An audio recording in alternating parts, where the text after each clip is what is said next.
Hi friends, எல்லோரும் எப்படி இருக்கீங்க?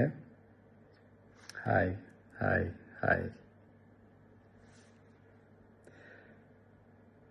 இந்த மீட் நடக்கும்போதே ஜூம் காலில் வந்து உங்கள் எல்லாரோடையும் பேசணும் அப்படின்றதான் என்னுடைய பிளான். பட் இங்கே கொஞ்சம் நெட்வொர்க் ப்ராப்ளம் இருக்குன்றதுனால அதை என்னால் பண்ண முடியாமல் போச்சு. அதனால தான் இந்த ரெக்கார்டட் மெசேஜ் அனுப்புகிறேன். இந்த ரெக்கார்டட் மெசேஜ் மூலிமா உங்கள் எல்லாரையுமே சந்திக்கிறதுல எனக்கு ரொம்ப ரொம்ப சந்தோஷம். நம்மளுடைய இந்த சோஷியல் மீடியா படை, அதுதான் வந்து இந்தியாவிலேயே மிகப்பெரிய படைன்னு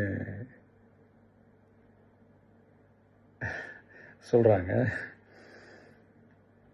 இது நம்ம சொல்கிறத விட மற்றவங்களே அதை பார்த்து தெரிஞ்சுக்கிறாங்க.